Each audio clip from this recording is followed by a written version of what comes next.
Hello, everyone. Welcome to Indigenous Superstars. I'm your host, Rhonda Head, and coming to you live from Bigedi, Manitoba, in Opaskwayak Cree Nation. I'm in the heart of Opaskwayak Cree Nation, and welcome to our show.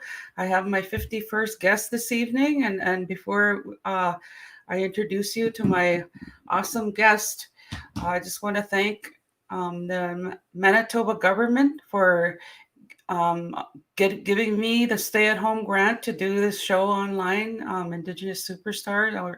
I'm really appreciative that they gave me a grant. Of course, I had to apply for it, and I got myself some new equipment for the show, and I'm really excited. I got a real nice computer, and it has a better screen quality that I could see already, and it sounds great too.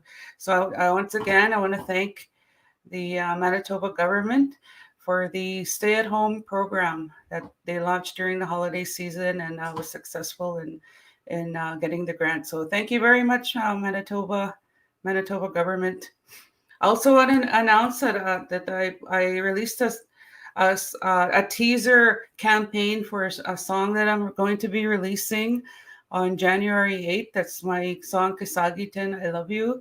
I recorded it with the Prague Orchestra from the Musiversal Company in the UK. So I'm really, really excited that it's going to be released, and it's a beautiful, beautiful song with the orchestra. And I want to thank Charles Cousins for arranging the music, and Universal Prague Orchestra, and the production team in the UK, and also Andrea Legany, who did the piano part here in Canada. So I'm really excited. It's an international collaboration, and I can't wait for you all to hear it. And also my cover was done by the amazing Gabriel Ayala, his artwork, and it's a real beautiful cover with an indigenous woman wearing a red dress, and she's just singing out in an opera house, and it's really beautiful. And I also want to thank Brianne Allen for doing the graphics on my album cover. Hi, Othana. Thanks for joining us tonight. And now I'm going to go into reading my next guest bio. And my next guest is Andrea Menard, the beautiful Andrea Menard. Andrea Menard is an accomplished Métis singer-songwriter, actor, speaker, wellness trainer, retreat host, and the founder of the Sacred Feminine Learning Lodge. As seen in USA Today, Andrea is a top influencer in feminine leadership and trains people to lead like a goddess. An advocate for rematriation and reconciliation, Andrea helps women, men, and all gendered people to name, reclaim, and embody the qualities of the sacred feminine. She is also the author of Seeds from the Sacred Feminine Wisdom Cards. Born in Manitoba, Andrea is a proud member of the Métis Nation of Canada. Her Métis family originates from St. Laurent, Manitoba, and then settled in the Interlake region of Treaty 2 territory. Andrea's carries the name Scutia Equa, which means firewoman in Anishinaabe, and the Cree name Nutiguel Utin, which means grandmother wind. Please help me welcome the beautiful Andrea Menard. Frances is Yay! here. Hi.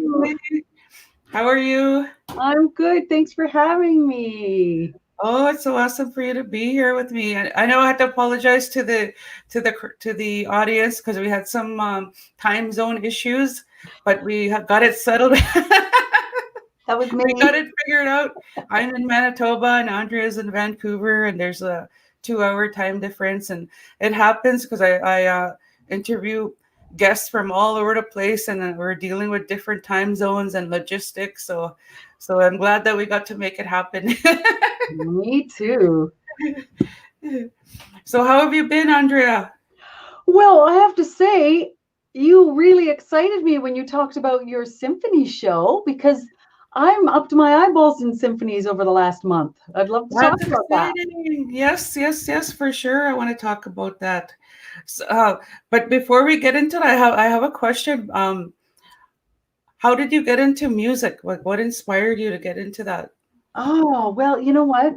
Like many of our families, my dad was like the king of the kitchen party. Like he was the guy that, he wasn't background music, when our families get together. Like my dad was the star of the show and my mom harmonized with him. So I grew up with good singing. Like I thought he was an amazing guitar player. Turns out he's actually not.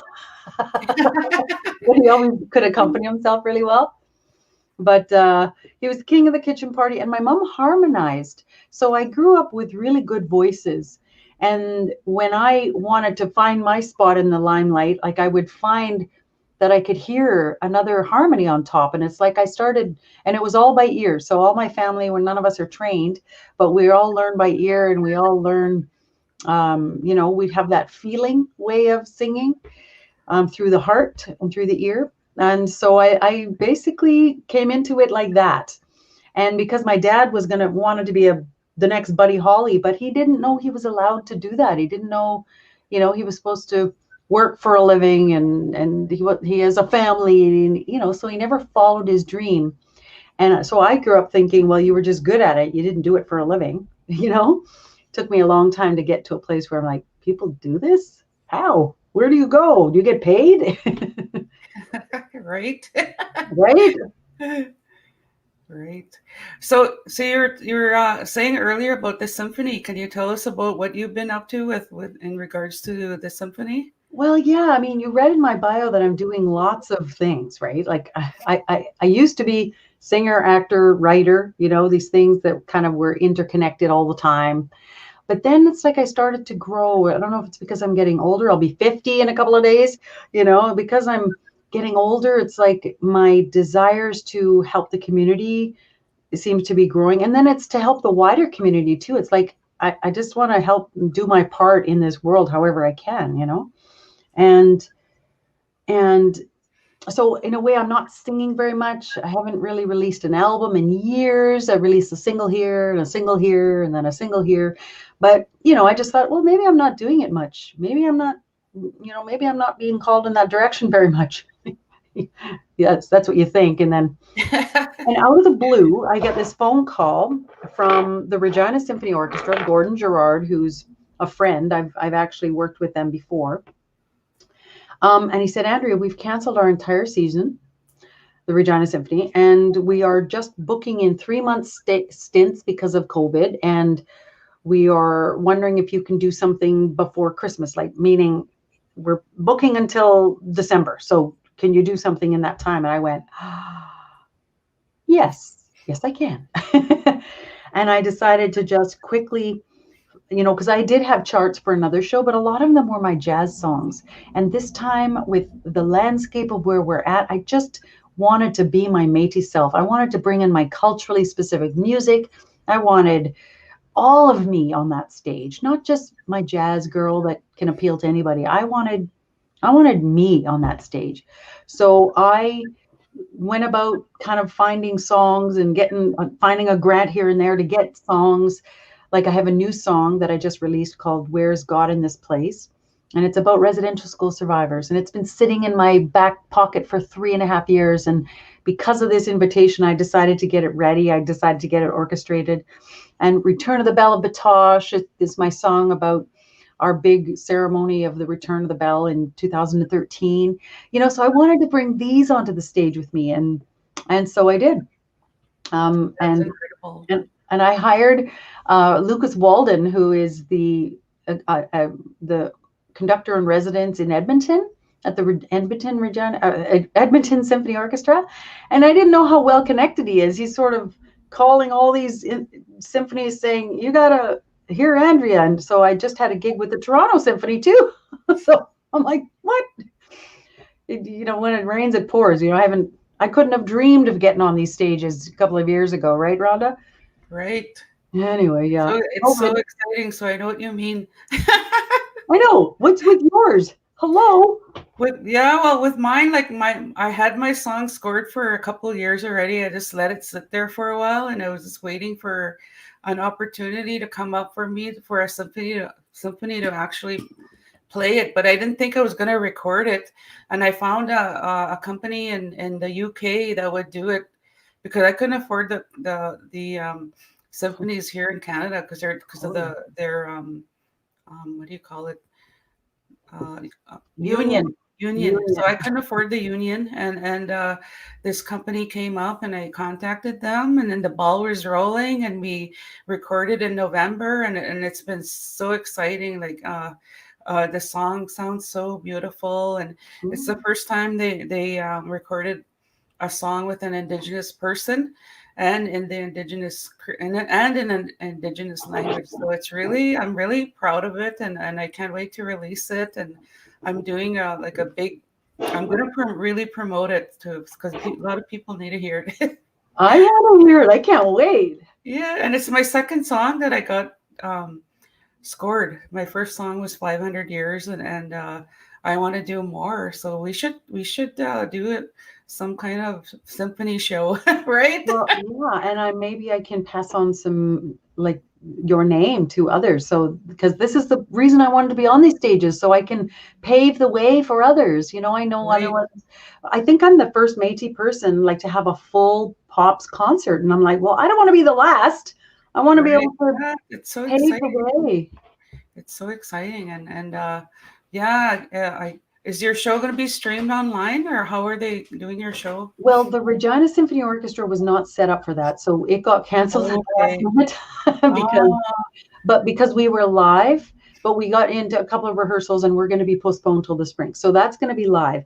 But the Toronto Symphony Orchestra, for those who are listening right now, I'm actually, it's not my full show, but I'm on their holiday pops. So the Toronto Symphony Orchestra, tso.ca, and then click on holiday pops, and you can buy the show to stream for $22 or $20 or something like that. And it runs until January 3rd. So people that's can so watch some of my tunes. I think there's that's 4 or 5 cool. of my tunes, That's really original tunes. Yeah. That is so awesome. I sang "O Canada and Cree" with the Toronto Symphony Orchestra, so that was pretty cool. I've heard that. Yeah, it Oh, was pretty yeah. exciting. That's Oh, a big deal, isn't it? oh, totally, totally. Hi, There are a Constance. lot of people tuning in. Tammy Martin says hello from Yellowknife. Constant, my friend Constant. Connie says Tansy, Rhonda, and Andrea. That's it. Uh, Sandy Bay says hello, ladies, gorgeous. It's Miss Sandy Bay. And Hey. people are saying two amazing women, and hi, you are amazing, sharing sisters, and have a Oh, great it's Tracy year. Bone. Hey, sit there. So with that, are you ready to sing your first song? Sure. I thought I would sing a rattle song because I don't know, it's a full moon night, like a really powerful full moon, by the way, folks. So I thought I would sing a song that I was commissioned to write from a young Métis playwright and actor who asked me to write a love song, like a love song. And this Michif dialect is from the St. Paul des Métis area in Alberta. And it's one of those love songs that you reach higher. And my dog is barking. Please, Jack, stop barking.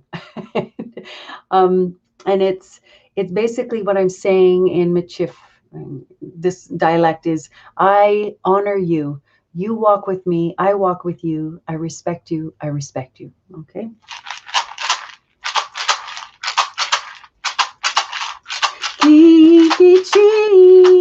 Kikichitenitin nipimutanorakia Timoteo avikia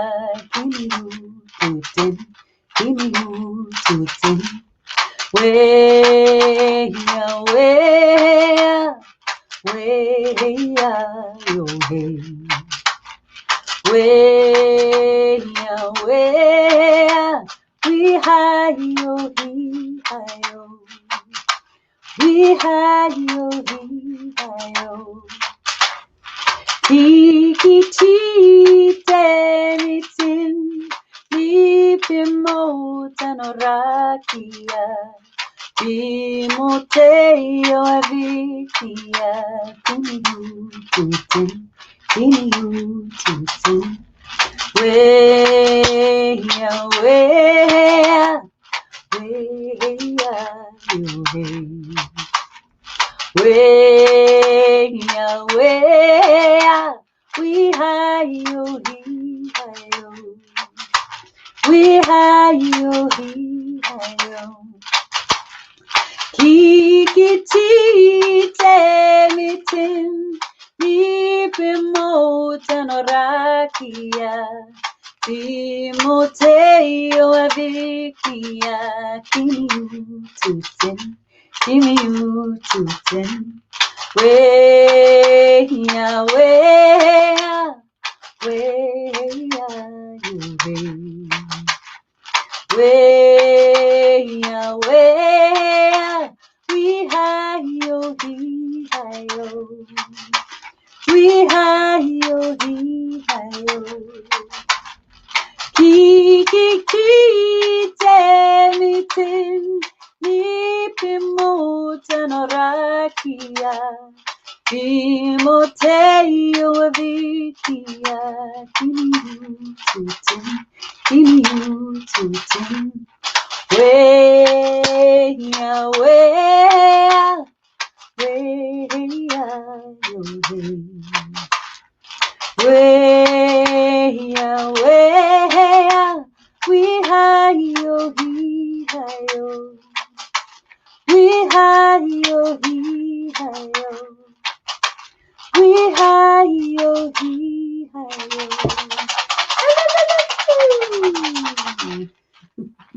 Awesome. Right on. Thank you for sharing that. Thank you. Did you hear that okay? Oh, it sounded great. That's wonderful. Thank you so much for sharing that song.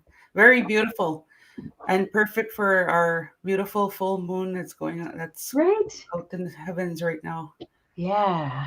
So I have a question to ask you about when you were an actress. Sure. You were acting on Blackstone Mm-hmm. and you were nominated 5 times for a Gemini. And the Gemini is equivalent to an Oscar, right, in Canada.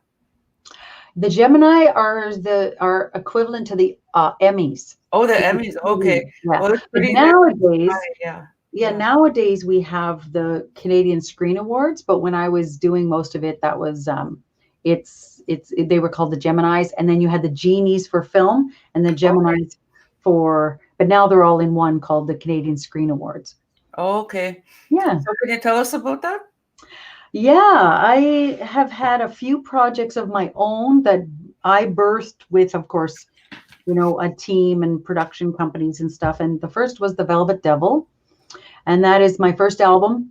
And it's the story. It was a one-woman show that I wrote, which became a CD, which became a radio play, and I toured across the country. And then it became a made-for-television movie for CBC.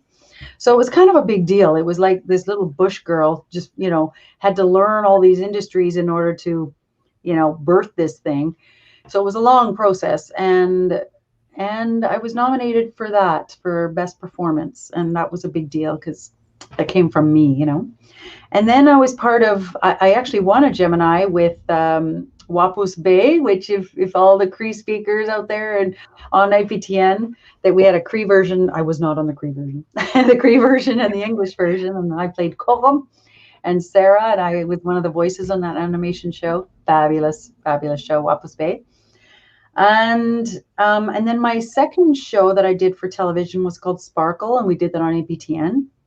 And that ran for several seasons on APTN during the holiday season, during the season. And I was nominated for an award in that one.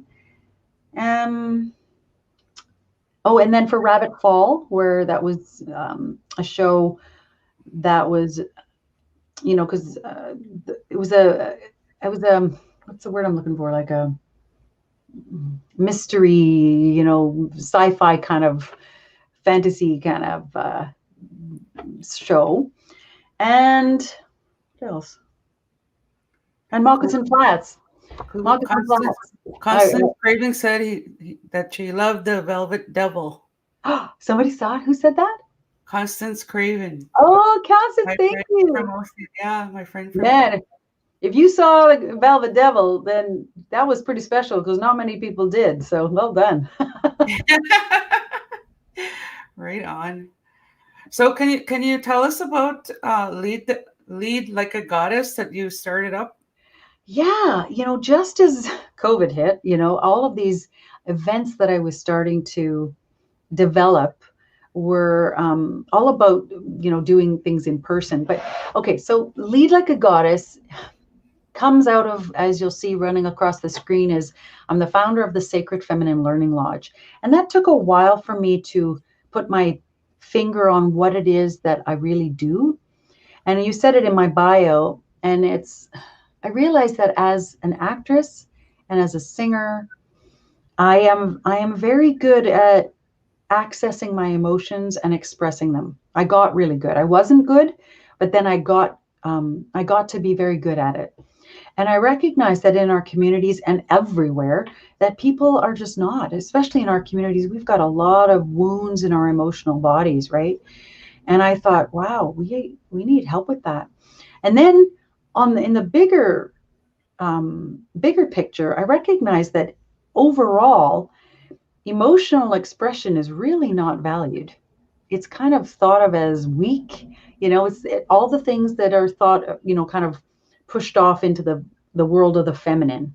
And that's, life givers, we suffer, and so many of our women are harmed because of this belief that women are less, or all the things that equal women, which is emotional expression, which is nurturing, where all these things are seen as less valuable than drive, determination, doing, conquering. And of course, that's a Western way of looking at it, which has influenced so much of our communities too.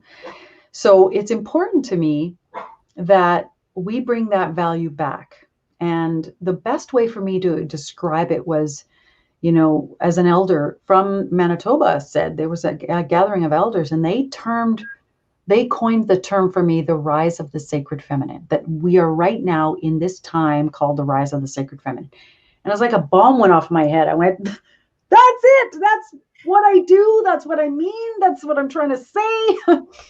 And when that happened, I was able to recognize that I wanted to help people. Sorry about my dog. Jack, quit it. I was wanting to It's like, help yeah. people. Yeah. Are you supporting me or yelling at me?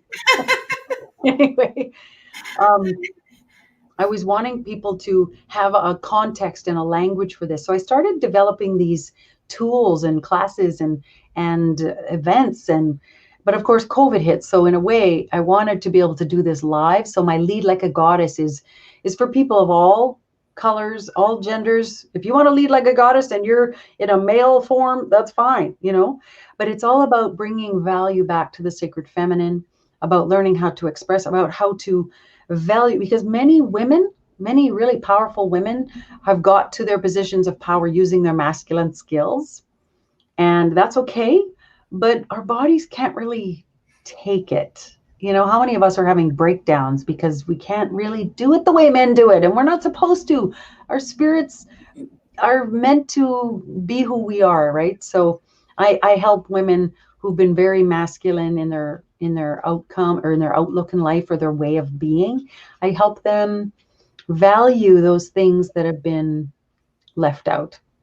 So that's my Lead Like a Goddess. And I also have another one that I'm actually probably going to do first, called Matriarchs in Training. And it's not about, spiritual matriarchal training. That's for your own communities, everyone. But this is about helping Indigenous women lead like a goddess. But that's our word, is matriarchs, Nice. So there's not many powerful words for women and for the feminine sacred being in English. So I got a goddess, matriarch, there's very limited. So That sounds awesome. I might have to take one of those programs when it's COVID leaves the earth. right? Okay, Yes. sister. So I also read in your bio that you got to be a speaker at TEDx, and you Mm. had a talk called Silent No More that reached over 126,000 views. Can you tell us about that? Yeah. Yeah, that was a big deal. That was another one of those milestones that took a lot out of me, because this was right during the time, or right before the time, oh, no, right on the time of the Me Too movement, where all of a sudden violence against women hit global recognition. Our little corner of the globe, we're trying to talk about the missing and murdered Indigenous women, but all of a sudden the Me Too movement exploded conversations about this. And so we were included in that. All of a sudden we had space. And I had no intention of talking about violence against women in my TED talk. I just didn't plan on it. I was talking about voice and expression. But when I got into it, I recognized I lost my voice and my because of sexual violence in my own life. And I realized that it was this going to be this little backstory, but it's like this topic chose me. And I went, no, I don't want to talk about it publicly. Sure, my healing circle knows, but I don't want the world to know.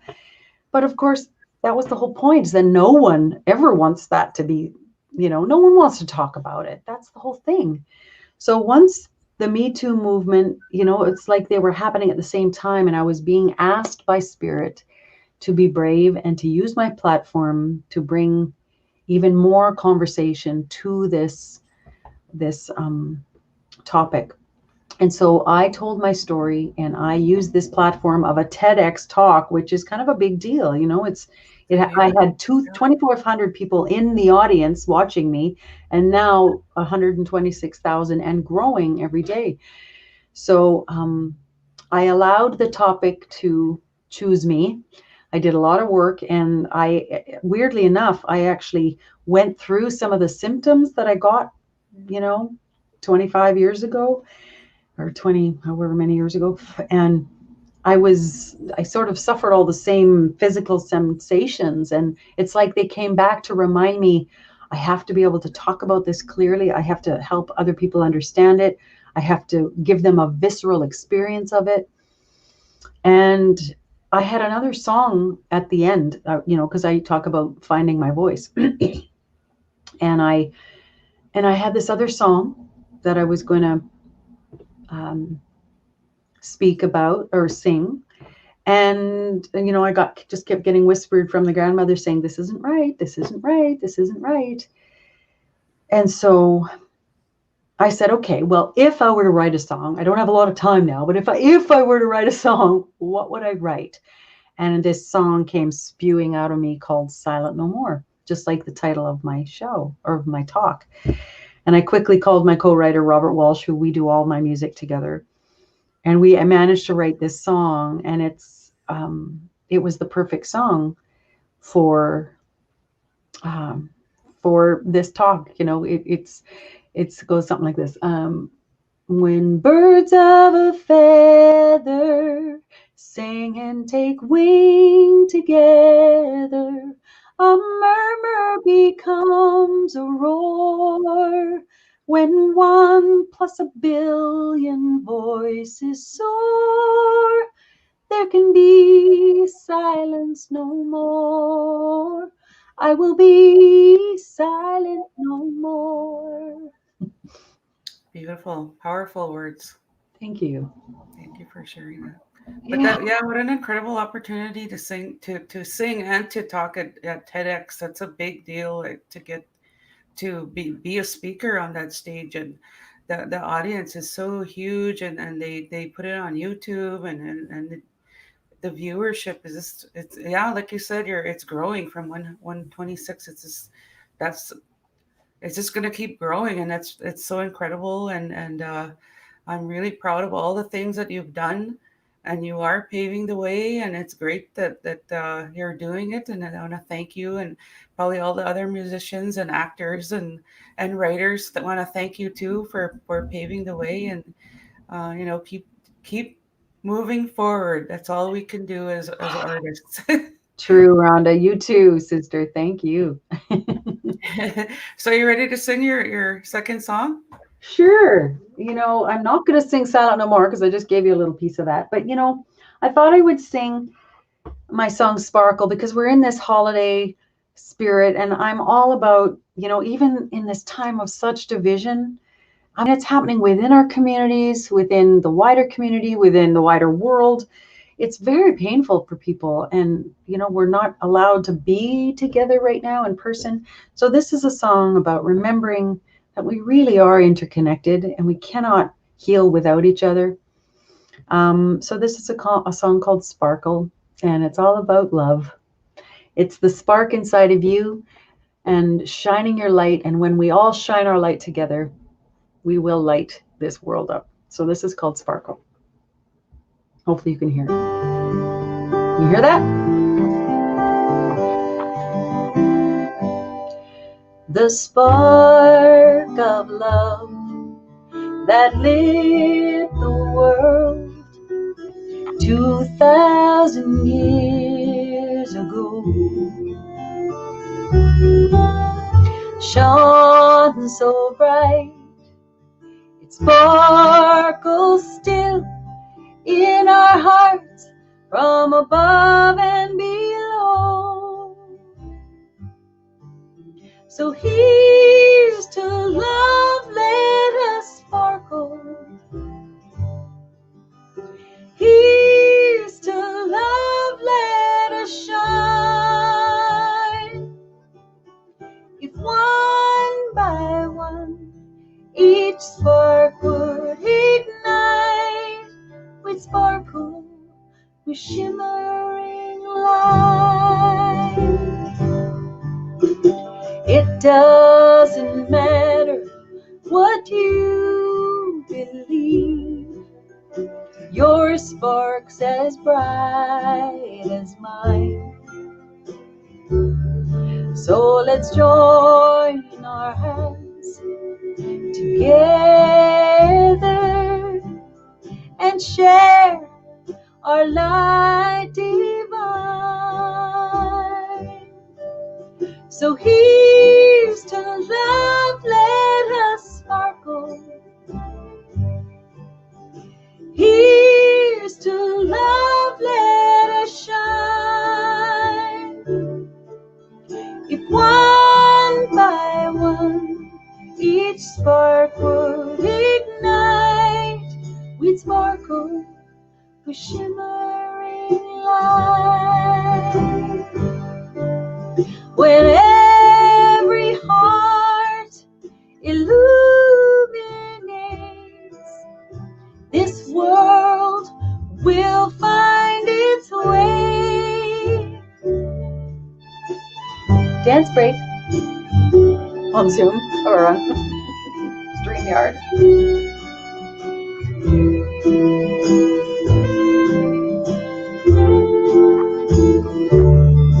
We will twinkle like a starlit sky together, you and I. So here's to love, let us sparkle.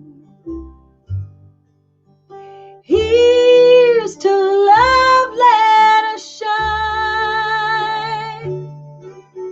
If one by one each spark would ignite with sparkle, with shimmering light. With sparkle, with shimmering light. With peace, with love, with light.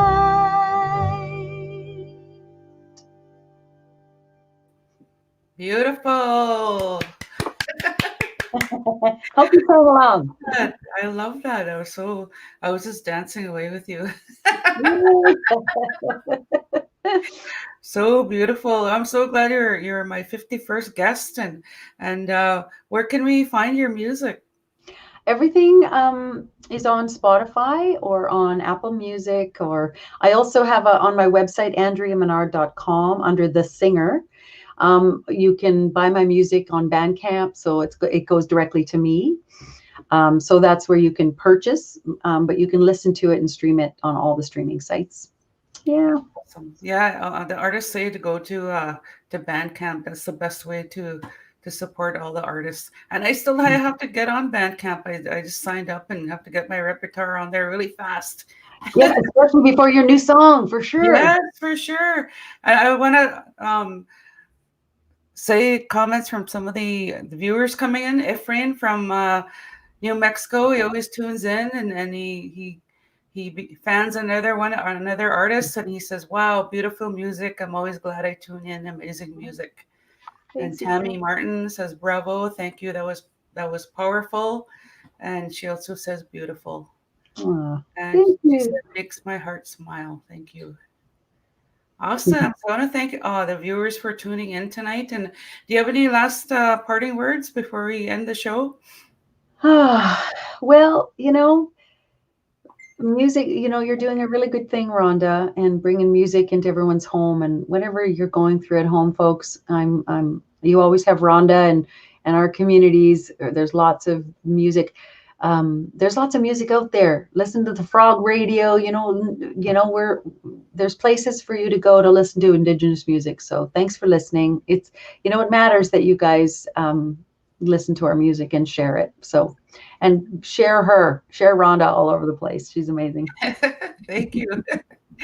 So I just want to let the people know that our numbers for COVID is down to 0 on our reserve of Opaskwayak Cree Nation from 80. We had at the beginning of, I believe, November, it spiked to 80 and over 250 recovered. And today we're down to 0 because we went on severe lockdown, and our leadership just stepped right in and locked down right away, and it works. And sanitizing, wearing a mask, social distancing, and it really works. So I hope all of the other communities surrounding us follow our lead, and let's get the numbers down lower in Manitoba and all over Canada and around the world.